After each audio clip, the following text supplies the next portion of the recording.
Two game streaming platforms have just launched in Australia, Microsoft's xCloud Gaming and Nvidia's GeForce Now. I've been hyped for services like these for years, so I'm jazzed, but how do they compare?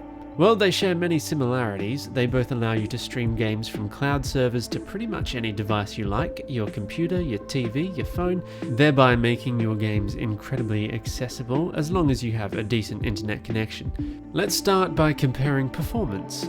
GeForce Now has servers in Sydney and Perth. I believe xCloud servers are in Sydney, Melbourne and Canberra. I'm actually in Darwin, so I'm giving both of these services quite a cross-country test.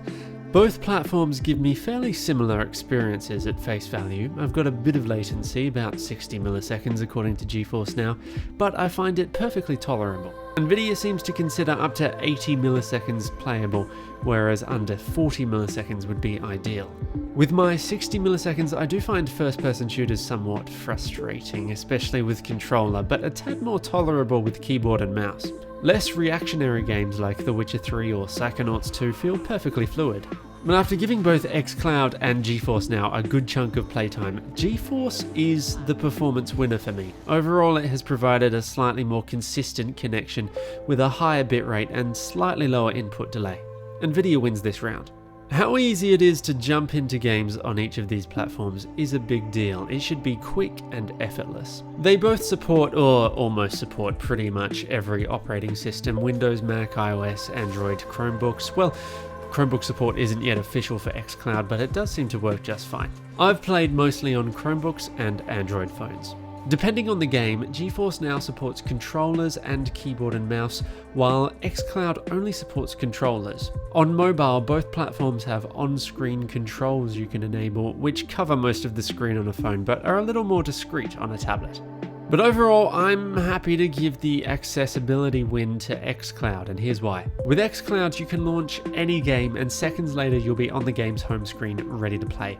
With GeForce Now, the experience is a little less consistent. The games actually launch through Steam or Epic Games or other third-party launchers, so often you have to deal with other login screens before you can get into the game. It just isn't as seamless. How much of a hassle it is varies on the game though, and that brings me to the game libraries. xCloud keeps things simple. As a subscriber, you can play any game on the service, and it has a pretty excellent and expansive library of titles. The only downside is that if your subscription lapses, you don't own the games at all. They're gone. On GeForce Now, it's a little more complicated. Aside from the handful of free titles on the platform, even as a subscriber, you need to own the games before you can play them. That means getting a copy on Steam, Epic, or GOG. It gets more finicky than that though, as some games are available on certain platforms, but not others. For example, I own a bunch of games on GOG, but that's no good for all the titles for which GeForce Now needs to link to a Steam copy. This is something that Nvidia should really work to simplify in the future. xCloud wins this round for me. It also wins in terms of additional features. xCloud allows you to chat with and group up with friends like you would on a regular Xbox.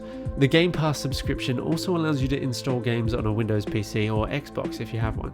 The only additional feature Nvidia really has at the moment is RTX for some games. Frankly, I'm yet to be sold on RTX, and I don't know why this should excite me. In terms of pricing, xCloud is great value with full access to a big library of streaming games for about $15 a month. GeForce Now comes in at about $20 a month, and you have to own most of the games before you can play them. So it's easy to say that Microsoft currently has the better deal. GeForce Now also has a free plan with limitations like 1 hour maximum game sessions, which might get old fast. Alright, final thoughts. All in all, you might choose Nvidia because you already own a bunch of games on Steam and Epic, etc. Or you really want to use keyboard and mouse. Or you might just be completely satisfied by Nvidia's free plan, and that's excellent if it suits you. On the other hand, you might choose to go with Microsoft because it's cheaper, or because you have an Xbox or a PC and you'll use the additional features there. Or you might pick one or the other based on specific titles in their library.